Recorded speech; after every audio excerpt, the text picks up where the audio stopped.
time now for the game preview presented by Ticketmaster, here with head coach Kevin Stefanski. Kevin, big win against the 49ers. How good did that one feel? They all feel good, but that one, I was just proud of the guys. We knew the challenge that the Niners and that team present, just a bunch of good players, a really good coaching staff, so we knew we'd have to play really well. We knew it wasn't going to be pretty, and it wasn't at times, but to come out of there with a win, I thought was a great team win. Special team shootout. What does it say about Dustin Hopkins that he missed that first one, but answered every single one, even that go-ahead? Yeah, we trust him. He's a pro. He's kicked in big games. He's come through in big moments. We don't even think about it if he misses one. He's not perfect, but we trust him. Defensively, you guys still dominant. You've allowed the fewest yards of any NFL team since 1970. How have they been able to do that?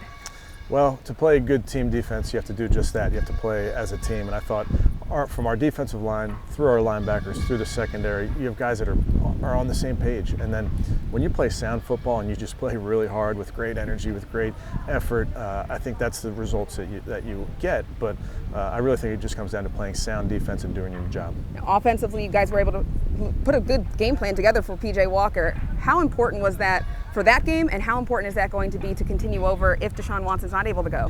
We always have to be ready to play to our guys' strengths, and you know, going into that game is really what is PJ like, and what are the concepts that he knows, because remember, he just got here 6 weeks ago or whatever it was, so making sure that you call plays that he's comfortable with. He made some big plays for us in that game. I know he wasn't perfect, none of us were, I know that, but he made some really big plays, no bigger than, I go back to that 3rd and 11, I think there's about 7 minutes left in the game. He gets a big completion to Jerome Ford, then comes through on 4th and 4 with a big completion to David Bell. Those are our throws, and those in that moment, those were big time. All right, you're moving over to Indianapolis, going to Lucas Oil. You don't have the weather because it's inside, so they'll probably close that dome, right? Yeah, the roof might be open. We'll see. We'll see. But if you're going against them, what you're looking for offensively? What are you trying to give them? Yeah, it's a challenge. It's Gus Bradley is the defensive coordinator. Having gone against him a bunch of times in the past, you know you're going to get a lot of cover 3, a lot of zone, but they have their mixers, and they play with great effort. They run to the football, and they are very ball aware. So we're working hard out here on the practice fields of understanding that you have to take care of the football when you're playing this defense. Colts offense may or may not have an increased role for Jonathan Taylor. How do you approach this week of practice, knowing that even if he can't get the workload, Zach Moss might, things like that? Yeah, Cam, good running backs. I mean, this is a good run attack. I think it's a good offensive line. And then Gardner Minshew, he's played in big games. He's won big games. We know that they have receivers on the outside that can make one-on-one catches. So it's a sound offensive scheme. Coach Steichen did this in Philly and really it was a really sound scheme in the run and the pass. When the box dictated to run it, they ran it with great efficiency, and when you close the middle field, they took their one-on-one shot. So it's going to be quite the challenge. I was going to ask you about Gardner Minshew next. You have been preparing with a backup quarterback for the past few weeks, right? Does that help you game plan, knowing that they might have to switch things up a little bit too? Well, he's played a bunch for them already, so I think you see what they're trying to do. And the truth is that they look very much the same team that they did previously.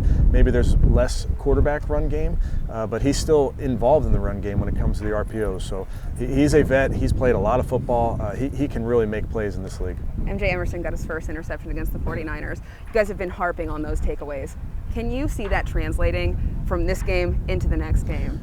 Like we've talked about, those takeaways, sometimes they come in bunches.